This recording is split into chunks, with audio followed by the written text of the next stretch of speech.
It's amazing how many fascinating people I run across and attract right in my world. And Bethany Stone is one of those. And we're going to learn about mindset again and overcoming and hope and how we can, work through these unsteady times in a powerful way.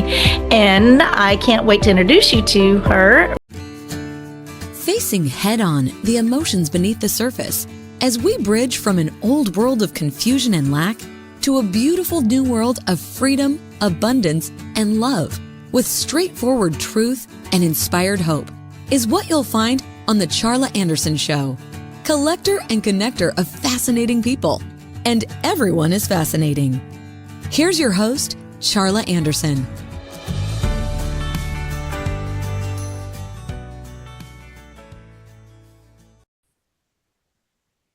Good, beautiful day, beautiful, beautiful souls. This is Charla Anderson, host of the Charla Anderson Show, collector and connector of fascinating people, and everyone is fascinating, especially you. Just cannot wait to introduce you. It's amazing how many fascinating people I run across and attract right in my world. And Bethany Stone is one of those. And we're going to learn about mindset again and overcoming and hope and how we can work through these unsteady times in a powerful way. And I can't wait to introduce you to her. But first, we're going to do our little breathing exercise. We've got 22 seconds. We're going to breathe in some calm for 7, hold for 4, and breathe out gratitude for 11 seconds. So will you join me? Come on now. Here we go. Breathe in some calm. Hold. Release, relax. Thank you, thank you, thank you, thank you, thank you. We probably, especially this time of year, should do that multiple times a day, but here we are doing at least once a week with me, okay? So grateful that you are joining us here today, and I am so thrilled. I said yes to an intriguing opportunity, which is one of my sayings, and I joined the Change book series with Les Brown on the cover and as a forward. And when you do that, we get to be a part of a Facebook group and a mastermind that is off the charts. It's the best value I've probably run across in maybe ever. And it's a credibility factor. And so Bethany Stone is my guest today. I met her through this Change book series, and it's the fastest growing book series. And you're going to be in book 23. Yeah, I will be in book 23. Yep, that's going to be out in February.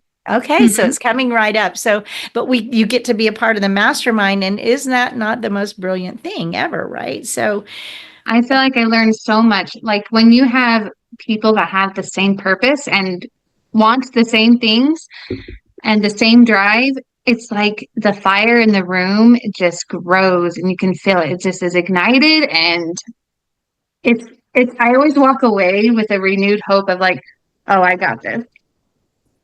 Yeah, no, and Britt and Jim Lutz, you don't even have your cover quite yet, do you? So these guys, I don't, not yet.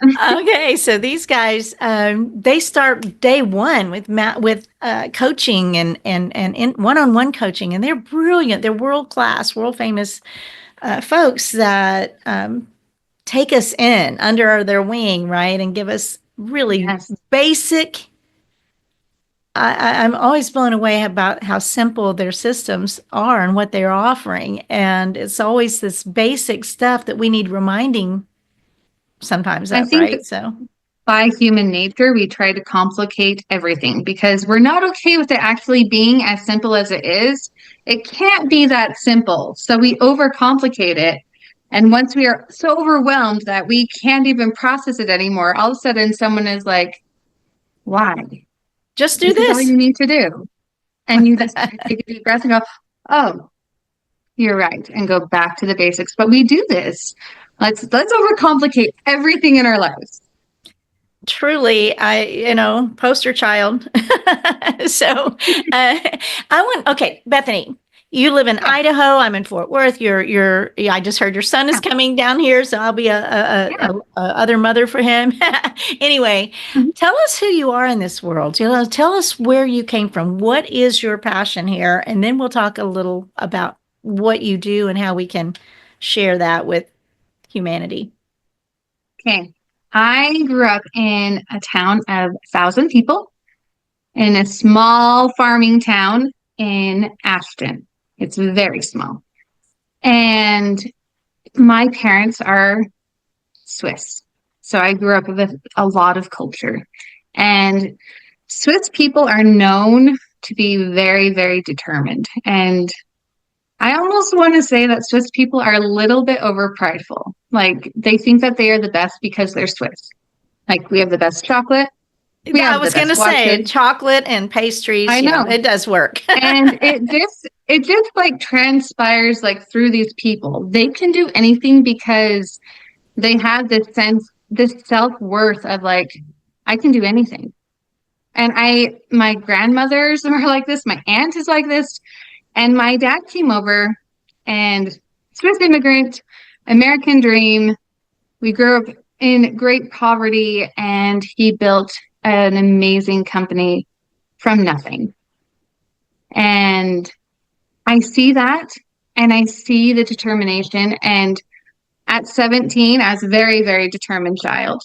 At 17, I graduated early, decided I was going to be a teacher, went to school, became a teacher, was doing my internship really at 17, actually. I was doing my internship and moved away from home. I don't know if I would be okay with my children moving away at home at 17 because I look at them and I'm like, you are not ready.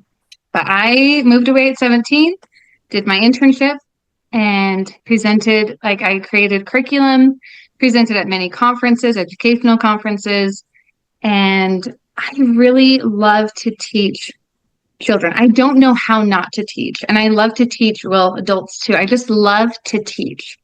And any position I'm in, I always feel like I'm teaching. I teach ballroom dance currently and bungee fitness because my daughter is in ballroom dance. I'm like, well, I'm going to be there. And I'm a master mindset life coach now. I've taught education for 22 years and have shifted careers. I had a son. One of my sons got sick, which made it so I needed to be more available. So I shifted careers and I'm home more and I'm available to him. And now I'm a life coach and I have been really busy and I still have that same determination that I grew up with my culture and just that small town community. Just really, you can relate to people.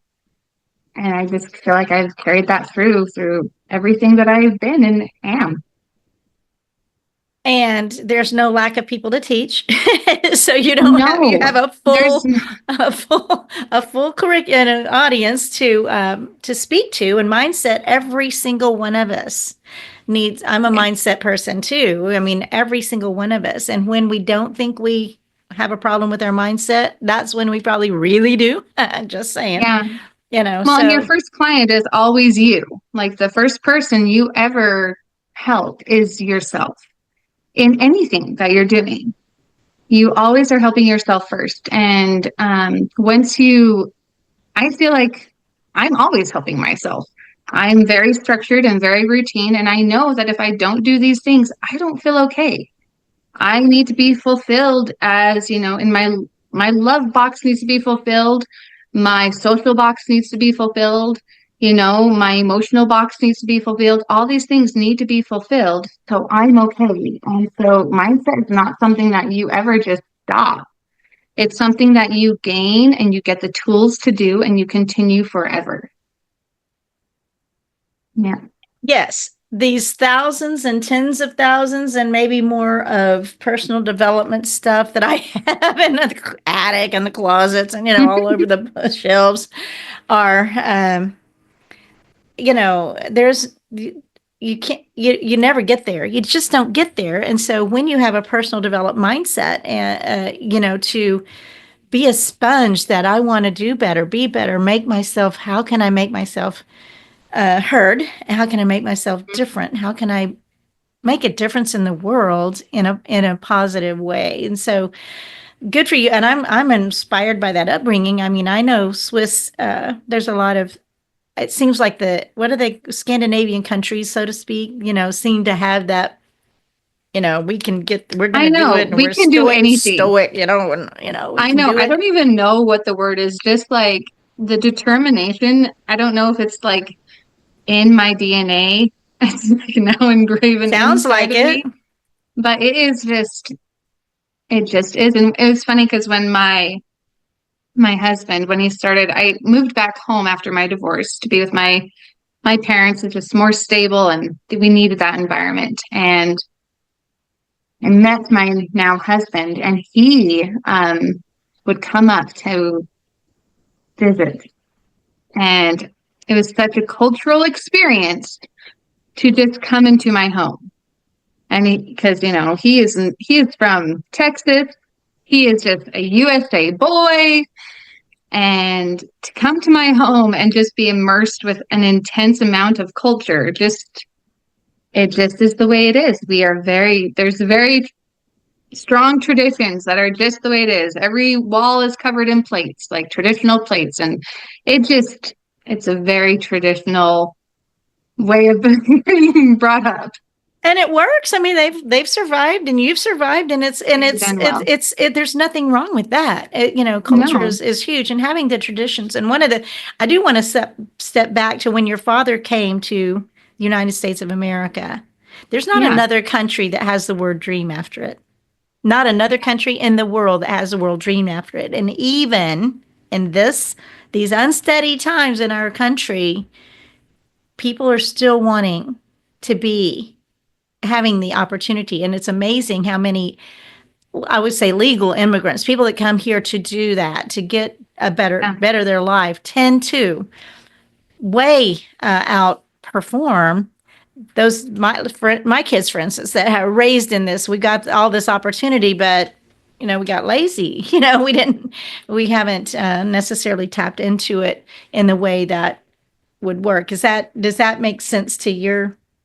Yeah, it does. I think, it's almost like as children, when things are given to you, it doesn't have as much worth to it as when you work for something that you really, really want, and you don't have enough money, and you have to work, and you have to save and save and save.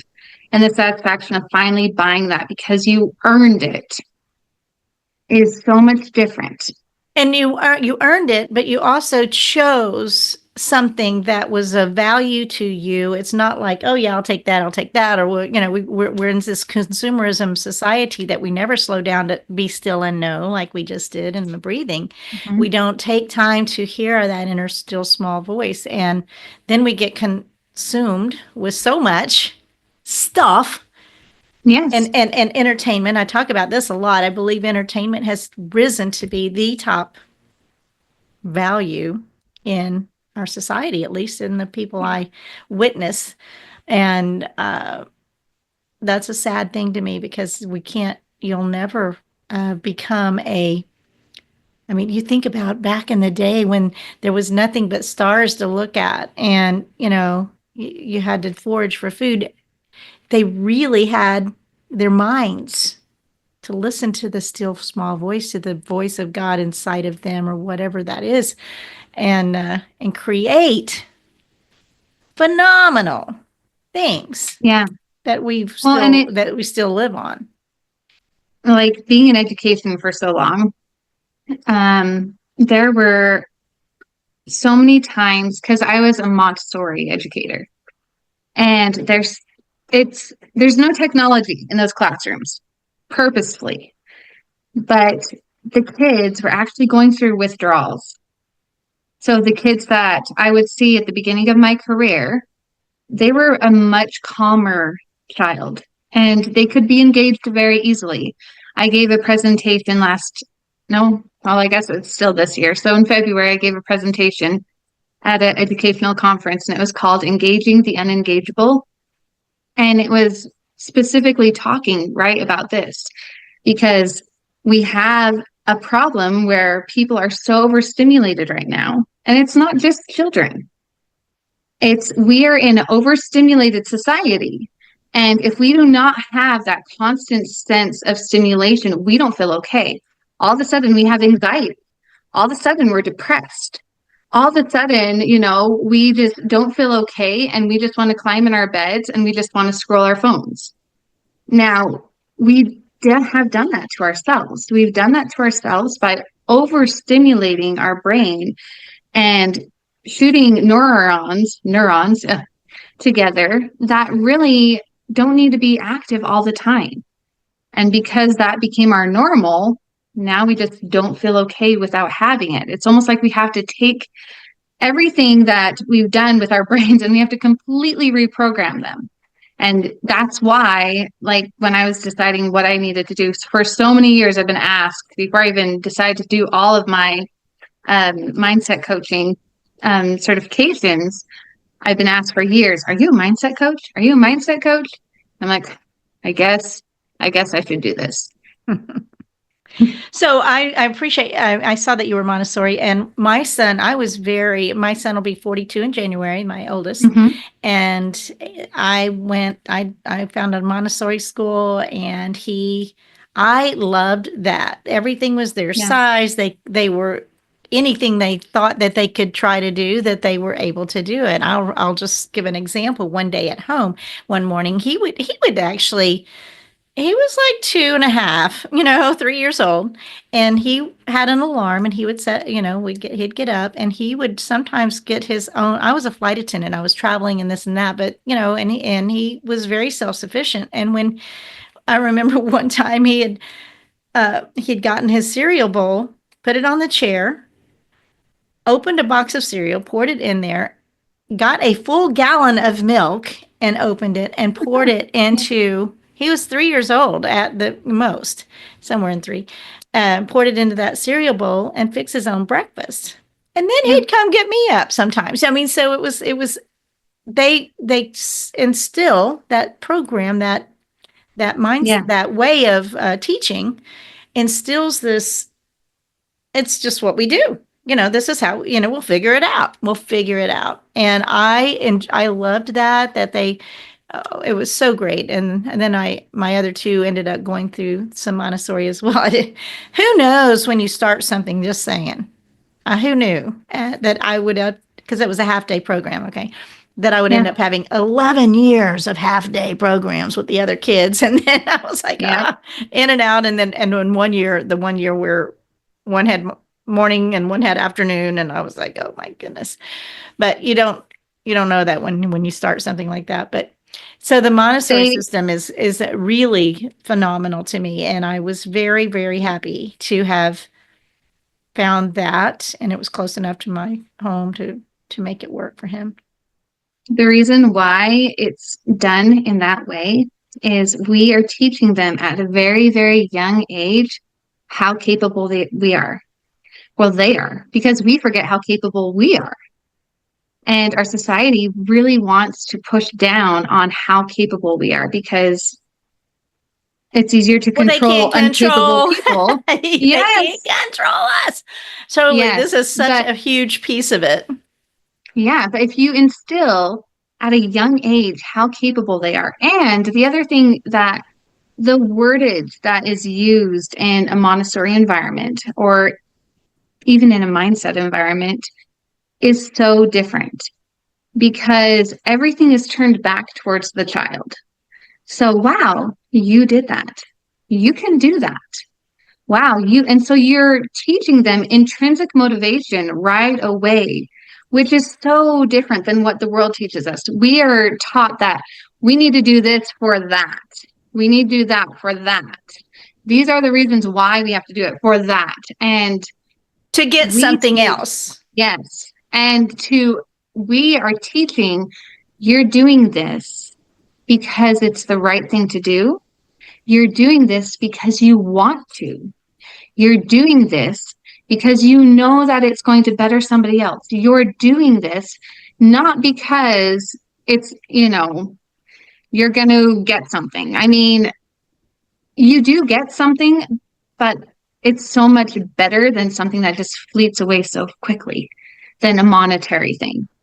You get Right. growth. If you'll clean your room, we'll go to the, play, Yeah. go to the Well, and there's a amusement really park or great whatever. article. It's I can't remember what psychology journal it's in, but it's called How I Landed Myself in Therapy. And it is a really great article about this woman.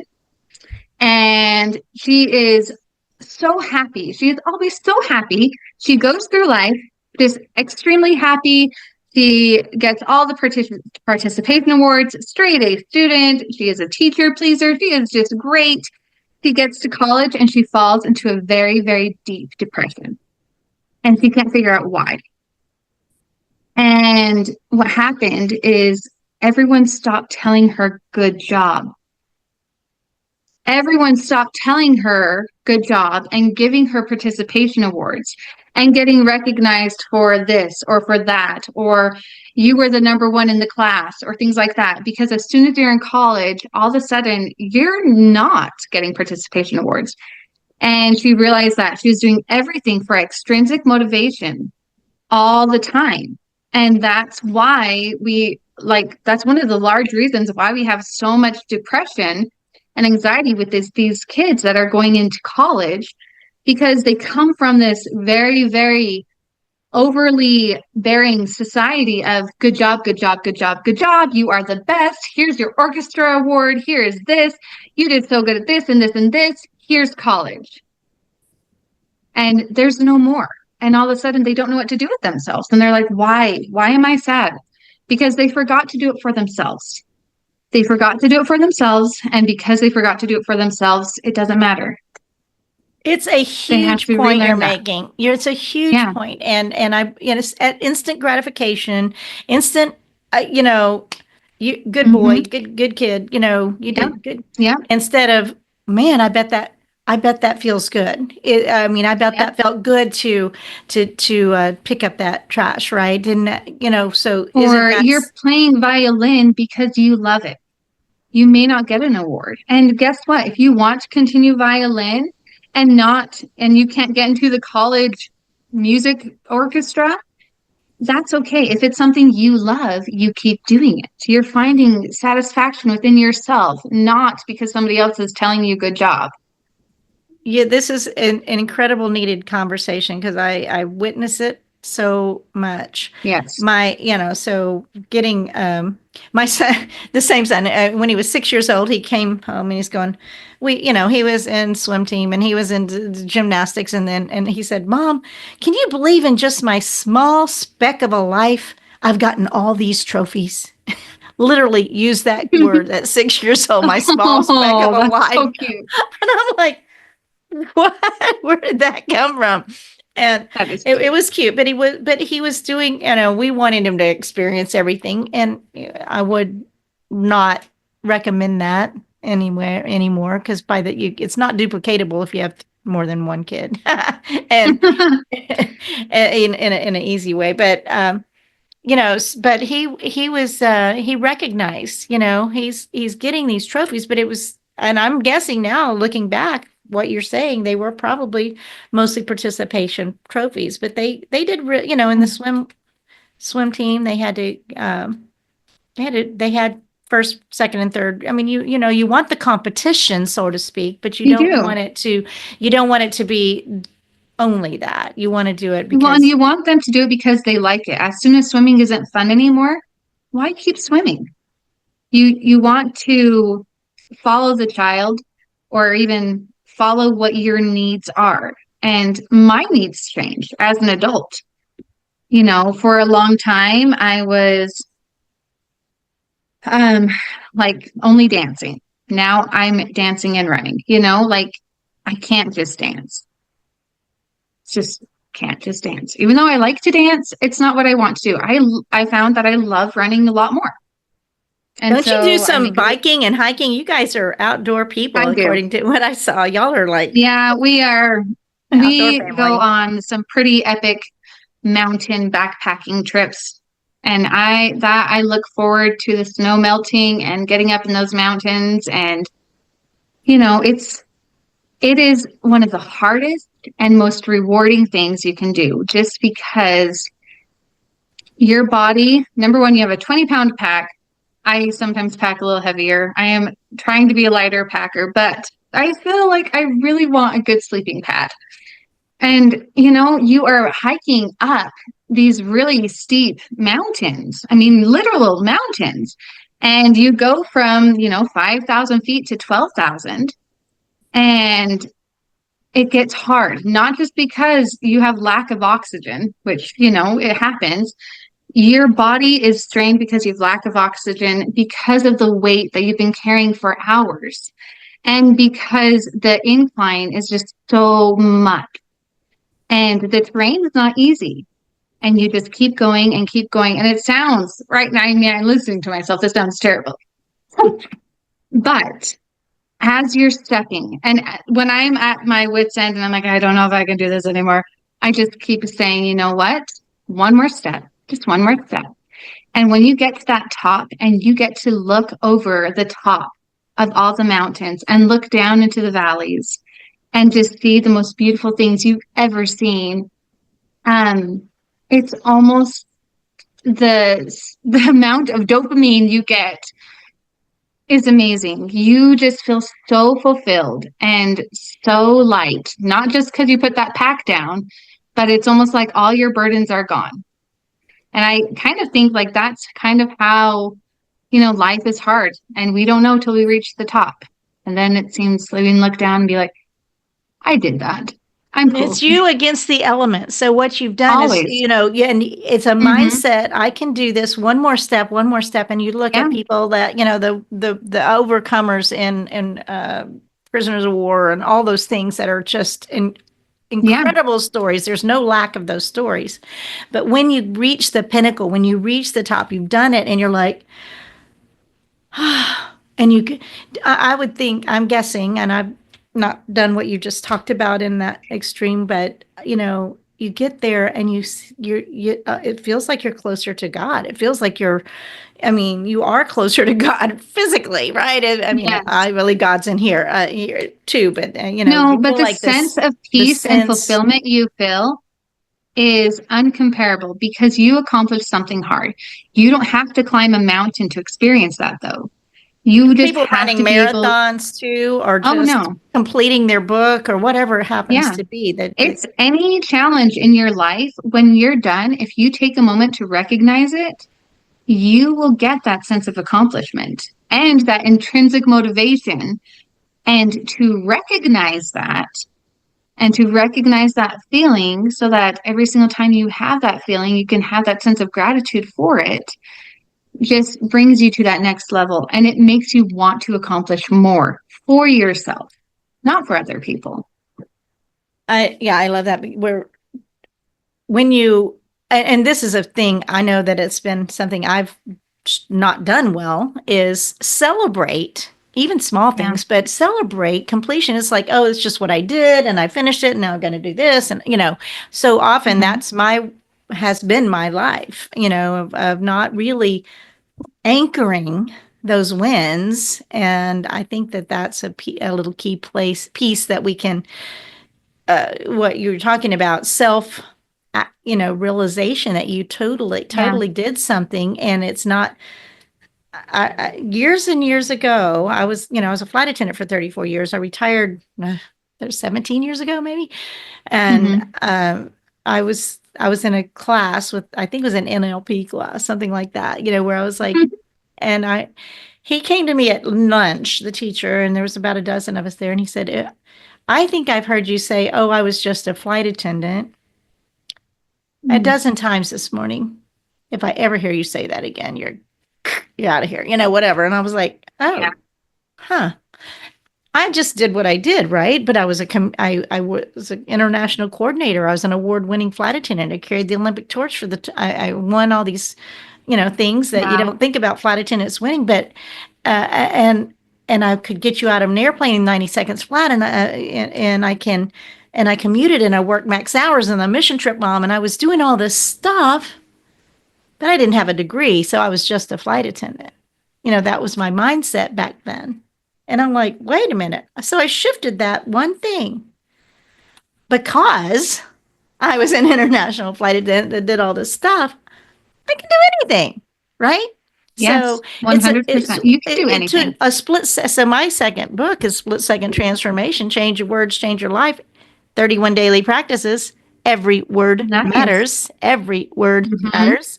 And when you can split second transformation, you can literally shift your world in one split second. And that's an example of when I did it multiple times. When you recognize it. So recognizing the wins that you have and acknowledging them. And so I think it's Sarah Van Brethnack, or however you say her name, that wrote the Simple Abundance. Love that. Hmm. She said in one of her chapters, she's like, I had done all this stuff. I mean, major stuff, covered, magazines. And she said, but you walk in my house, there wasn't one speck of evidence of any of it. Oh, we didn't want to do self promotion.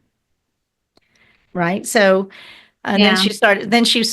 was found a wall or wall of fame or whatever you wanted to do and so I have my Olympic torch. It used to be up here behind the screen. Now it's downstairs in my living room. Got it. I mean, that's a Yeah. thing, That and is. That's amazing. so when we don't want to be self-promoting, but if we don't promote ourselves or at least acknowledge our stuff, nobody else is going to do it. I know. Because we are amazing and we have to understand that we are amazing. And we have to be okay with us being amazing, because I think that's one of my struggles is I don't like to put myself out there too much. But if someone asks me, I'm totally fine. I can tell you everything.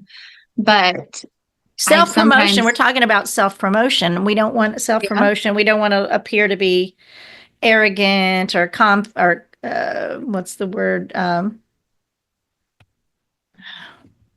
You're so just, what yeah, I know what you mean. self-promoting is one way of saying it, but um, Yeah, is boastful. We don't want any of that. And when we can go, it's not about arrogance.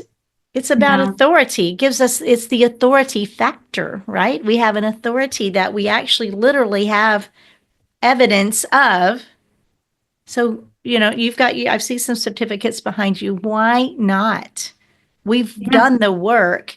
It's not boastful. This is part of who I am, and I can help this is who I you am. with that. I've done So all these things. Yep. so I It think is this is great. a big conversation that we don't typically hear very much. I don't it took me.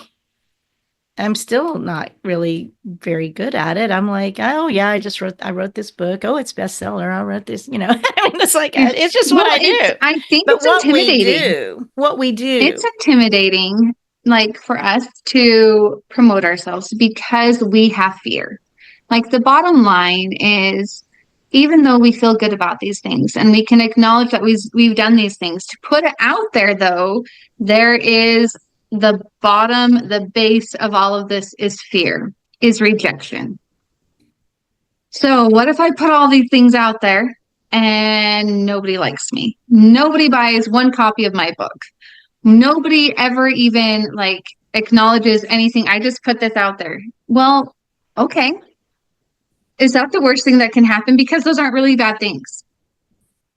it's just Like what's our so. When you fear deal with what's stops so, us. right? If you deal Yeah, with what's so. our And things our like fear just stops us. words that Yeah. we heard as a child, don't get too big for your britches. Who do you think you are?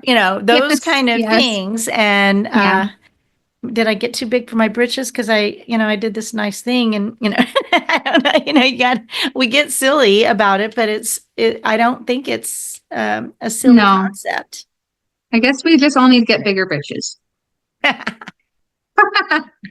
Well, some of us do, that too. Yeah. No, So but yeah, it's go ahead. what are you doing now? I want to ask. So let's get we're going to spell your name, because the vast majority of people that will listen to this will listen on audio, not video. So spell your name, spell your website. Let's just remember to do that before we get too far along. And Okay. so because there's different ways of spelling everything. So my name is spelled Bethany, Bethany. And then my email address is Bethany@thrivingbynature.com. And Thriving by Nature is spelled THRIVINGBYNATURE. And my That's your website, website. Yeah, that's your yep, website. that's my website as well. So my And where did you website is come up with also that?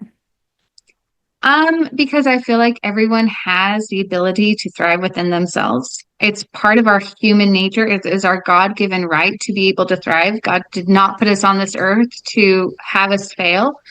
And I think that we just need to realize that it is our nature to thrive and to be able to discover that.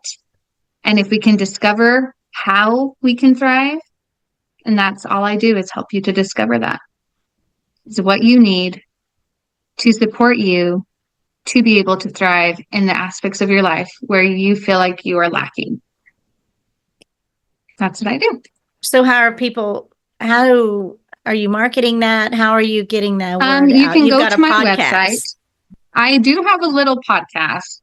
And I actually, on the first couple of ones of my podcast, I didn't even say my website or anything because of that fear that we just got done discussing. I mean, I'm guilty of it too. And finally, I was like, you know what? I'm just going to put all my information at the end. And you know how they do on podcasts. And so, and I am not big, but my podcast is called Thriving by Nature and it is on Spotify by Bethany Stone. And at the end of my podcast, I do tell you my website, thrivingbynature.com.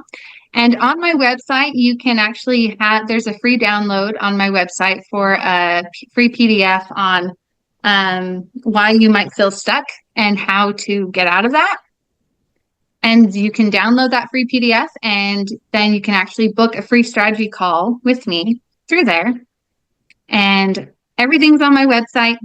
I have a Facebook page, Thriving by Nature. Everything is Thriving by Nature, and also an Instagram. And currently, I'm busy with family and I'm working with individual clients and I'm preparing. I'm speaking at the AI Summit, the January 14th, 15th, 16th, and 17th. And so I'm preparing that. I was working on that. And that's kind of what I've been doing. Held? Where's the AI Summit held? That one is going to be an online summit. Okay. Wow. So I'll be presenting online and on my Facebook page and on my Instagram page, I'll put information on there so that if you were interested in it, you can sign up to go to the summit.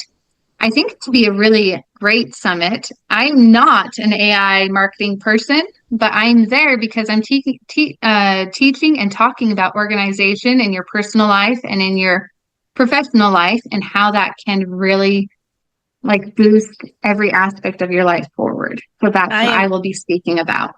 That organization key right now when you have a time of chaos in your world, in your life. And it takes, and so as you're speaking about that, a lot of us have, I've got a lot of chaos on my own home, and this year has got crazy. And, when you stop to go clean out the attic or clean out the garage or pick up the papers that you had emptied out of a desk that had to get moved or whatever it is, you can't, you stop forward motion. You stop forward motion to stop, to look back, to go through stuff that has to be gone through. And I think that's why it gets pushed aside and waited. And, because I've got this to do and this to do and this to do, but to stop, to go through all that old stuff. And so one of my things I made up a long time ago, I had my kids, I had a saying of the month, and I put sticky notes long before internet, put sticky notes around, and it's it's easier to keep up than to catch up is one of them. And I feel like that is a huge thing if you will wipe up every day on your, let's go in your bathroom, you wipe up the counters every single day, and once a week you scrub the toilet, you'll never have to do a deep cleaning. You might, a little bit deeper now every once a month or whatever, but if you keep up The maintenance. you don't have to catch up and then to Well, keep up. So I think when it talks about organizing, when you are talking about any type of organizing, this is for anything. You always make more of a mess before you can actually clean it. That is the truth. it gets worse before it gets better. It always gets worse before it gets better. And you have to know that when you are in the thick of it and you have just now exploded everything to even see what you had, you cannot walk away. That is your tipping point of, okay, now, am I going to push through this or am I going to walk away and let this win? So you have to decide at that point when you have exploded everything, what you're going to do. Because a lot of people, as soon as they're like, I'm going to organize, and then they get to that point of you make more of a mess before it can actually get better, they'll walk away. I can't do this. It's overwhelming. And if you do that, then the stuff or your chaos in your life, whatever it is, won. And it's worse then, right? So then And it continues to build. You have to break it up in a way that you can. And when you reach that tipping point, you set a timer. If it's stuff, you set a timer, 10 minutes. Okay, I am not going to look at anything here. I'm just going to work on this pile of papers for 10 minutes. Or if it's a chaos like a pantry or your desk or whatever, you're going to look at one item, and the first item you see, you're like, okay, I'm going to put all like items like this that I can see right now together. I'm going to play Mahjong in real life. This is what I'm doing. And, change it. Be like, okay, 10 minutes. I'm going to go get a drink. I'm going to come back. Okay, 10 minutes. All right. I'm going to go do something and come back 10 minutes. You are able to push through that and you overcame it and you won. You didn't let chaos win. You overcame chaos. But keep that timer going, especially when you go to get the drink, right? The timer is so good. Like having a timer is so good. Having water bottles are so good because it's like, all right, well, I can't take a break until I'm done drinking all my water. So if I want to take a break, I'm going to sip. It's hard to drink an entire water bottle, so drink, work, drink. Okay. My break is filling up my water bottle, And honestly, I think 10 minutes may be it, but I'm going to guess 20 minutes is probably a better. 20 minutes is good, but you build up. Yeah, what 5 minutes is better than no minutes. So, so I'm just, talking to me. I've got so much, and I know that my, when I've got so many things to catch up on, it's hard to be creative, right? It's harder to be creative in the chaos. So then any progress is better than no progress. So movement is better than being stagnant. So just take that first step and turn on. Yeah. So, and these are little things, but they're big things for people. For me, sometimes, okay, my timer is on my phone, so I'm going to hit the repeat. Oh, but there's a message. Yeah. So it might be better to have external timers so off your phone. Many distractions, so many things pulling us away from things that we should be doing. So, and things that hold us accountable. Like we have to hold ourselves accountable as adults. We're like, now we have to be accountable, You're a big person now. Yeah. So yeah. Okay. So we've got the last few minutes here. It goes fast every single week. It's amazing. And I'm so I want you to share what is most important to you. What do you want people to know? How do you want to make a difference for people? And how is that in a succinct world? And what would your ideal person be listening for? I want people to know that they don't have to be okay with not being okay. Like, yes, be okay with not being okay, but if you're really in a hard spot and you really think that you have some thinking fallacies, or you just find yourself always in this vicious cycle, a lot of the times I'll talk about a vicious cycle. Um, if you find yourself always in this vicious cycle and you want to finally break that loop, you can book a free call with me and I will help set up a strategy for you to get out of that vicious cycle. Because my main goal, like even as an educator for so long, I want to see people thrive in a way that they will never have to seek that help again. They will be able to have the tools to be able to, why am I doing this? Okay, go back to my toolbox. These are the things I have. Okay, this is how I fix this. We are so much more capable than what we think. We just need to be given the tools and the education to be able to pull out those tools when we need them, to realize that I'm having a hard time with this. Why am I having this struggle in my life?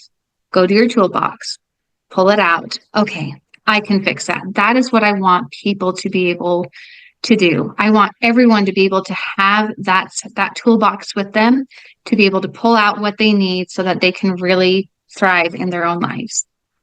I love the analogy of the toolbox. I had it's complicated with relationships, but I had a couple of young kids, grandkids, step grandkids, or whatever they were, wonderful kids staying with me for a little bit. And I was giving them all kinds of tools. And I would say, nobody can hurt your feelings without your permission. Nobody can make you angry without your permission. And by the way, bullies are victims too.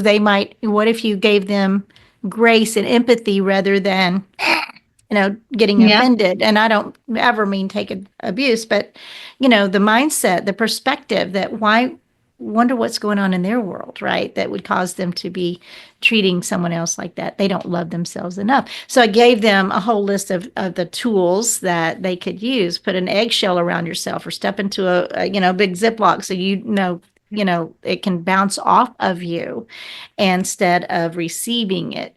It was just one of them, but I think that toolbox is a really great analogy. And okay, yeah, oh, I need a screwdriver now, whatever. Yeah. And so one of your tools, I'm going to just go back into this because we haven't really discussed, is your amazing journaling. And I listened to your very short video or podcast about journaling, and I was like, I go through phases where do I need, and this things that gets us so distracted sometimes. I want a journal, but it needs to be a really pretty journal. It needs to be written really nice, and it needs to be so you never get to it because it's not I need the exact right notebook to make these notes, and then oh my gosh, I've missed a few days. So you want to address that really quick, and I know you have some amazing journals that do self mastery of all these concepts. So let's talk about that as we wind up. Okay, so I keep a commonplace book. This is my current commonplace book. I don't keep a journal. Mention that again. Commonplace book. It's called the Commonplace Book. So I have a commonplace book, and it is everything. It is not beautiful. It is just a book. And I actually just bought 2 more because I'm going to be filling this up very soon. You do not have to keep a journal in the way that sometimes I think we're trained to keep journals. Like, it needs to be beautiful. You need to have all these pictures. You need to draw little doodlies. You need to have things structured. You need to put the dates. It doesn't need to be that. What you need to do is you need to release all of the things that are in your mind and just put them down. So in my commonplace book, it's everything. The only rule I have is that I have to put the date regardless of when I write. So, I mean, Yesterday I was writing in it. I wrote the date and I literally just was making Christmas lists in my commonplace book. And then I wrote something else. And then I also wrote, oh, don't forget that I need to get these things and these things for Christmas cookies. That's what I wrote yesterday. I didn't write journal things. I wrote, this is what's, but it kind of is, this is what's happening in my life on this date. And then, today I got on in my commonplace book and I was like, these are all the things I'm doing. I need to make sure I do this. Oh, you know what? This thought, I've been thinking about my son. This is something I've been thinking about. I want to address this with him. I write it all down. Or I'll write recipes I've tried. Or I'll write everything. Everything goes in here. And it's so nice because I can just refer to it whenever I need to. I can look at the date, be like, oh yeah, okay, this was, in September. I can go back. Oh, I remember I needed to do something in September. I need to find those notes. Or I was at that meeting in September. Oh, here's all the notes. I bring this to my meetings. I bring this to everything. Everything is in there. It's my brain. And then I put it up on the shelf and I get a new one. And that honestly, it'll be a treasure for your family. And, they're going, oh my gosh, what was that recipe? I wonder if it's in her commonplace book. And I love that you shifted the name from, journal.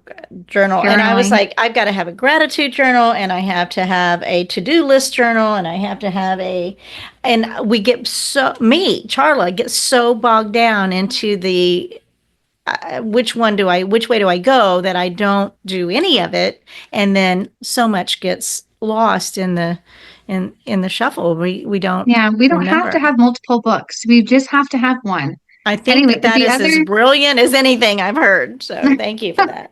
The other thing that I've done is because if you just want to learn a certain skill, I've also created these guided journals. And so these guided journals are called mindful moments. I had my cousin actually is a graphic designer. And so I just contacted her. I give her all the content and she just puts it all together and makes it so beautiful.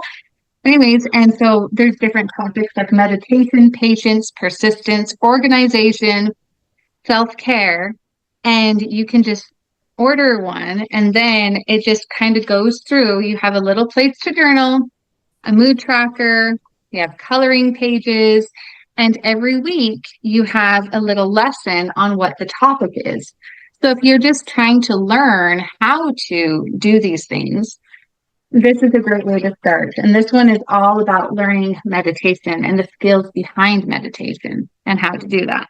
And the reason. And so those are really 30-day journals, right? They're the monthly. Yep, they are 30 days. And that's kind of hey, what about good Christmas gifts, right? Wouldn't that be awesome? So to offer, somebody, you love, you said persistence. Well, you've listed a bunch of them, but meditation and consistency, so you've got 1 month you can learn a new skill if you don't have the financial means, or if you want to do a joint thing, you can literally self-teach yourself, and those QR codes that you put in there will take you back to an audio or another learning podcast or something like that, or a piece of our YouTube article video, or whatever, so that you can learn those things. Yeah, so they have been really great.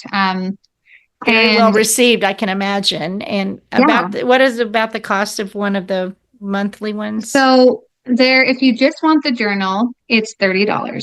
So these are only $30, which I think is a great investment for a skill that you can learn. And you can actually go to Mindful Moments on Facebook and you can order them through the Facebook page on there, or you can contact me.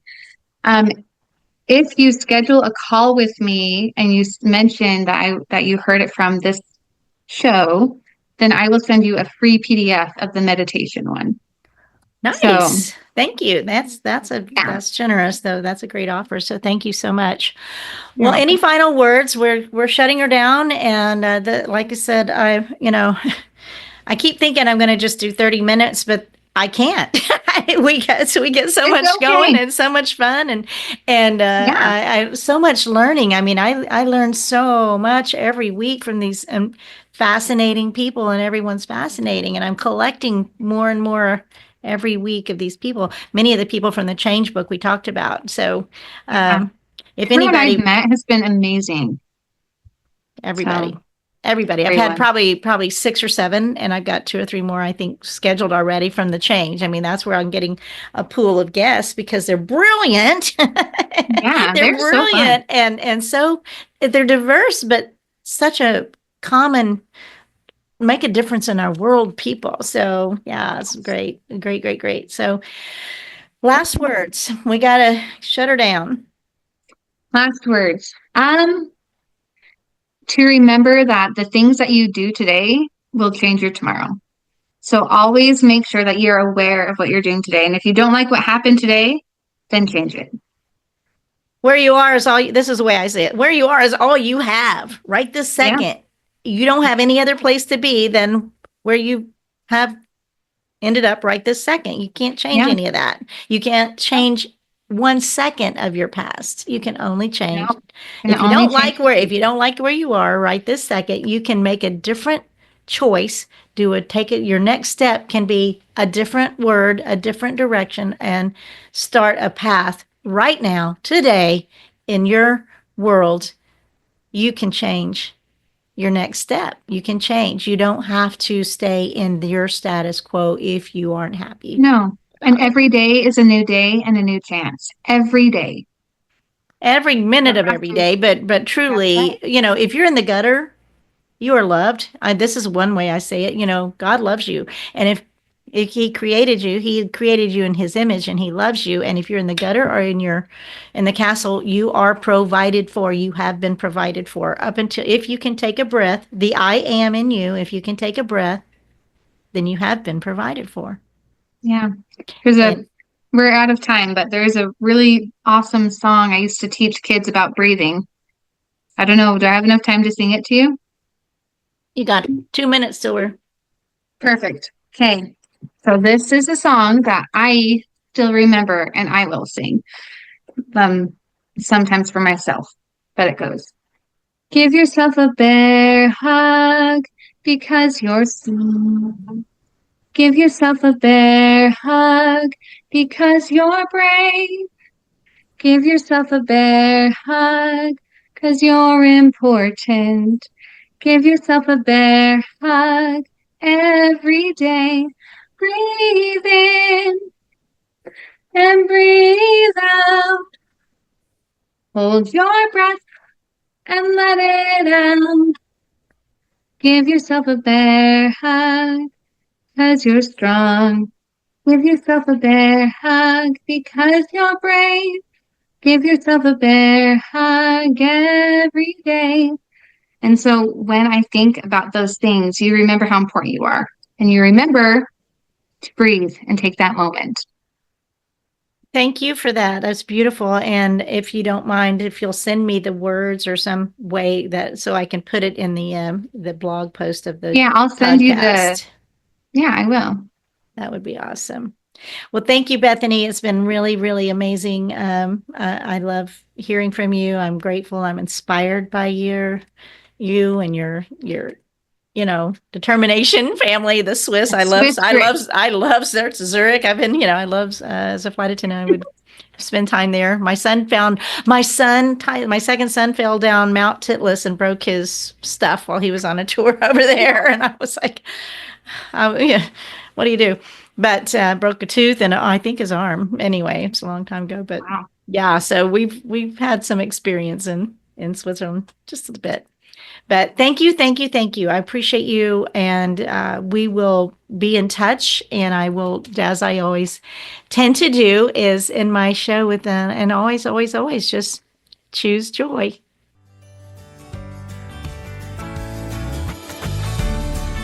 Parting is such sweet sorrow. The Charla Anderson Show. Encouraging you to stand strong and courageous with bold faith, no fear, immense hope, kindness, and love, especially towards yourself. Visit charlaanderson.com for replays, blogs, and more on her ever-expanding website, as well as watch her live TV show on winwinwomen.tv, Roku, Apple TV, and Amazon Fire. And so that we can continue learning together and growing this community of beautiful souls, we invite you to share The Charla Anderson Show with your circle of friends. Until we meet again next week, remember always, choose joy.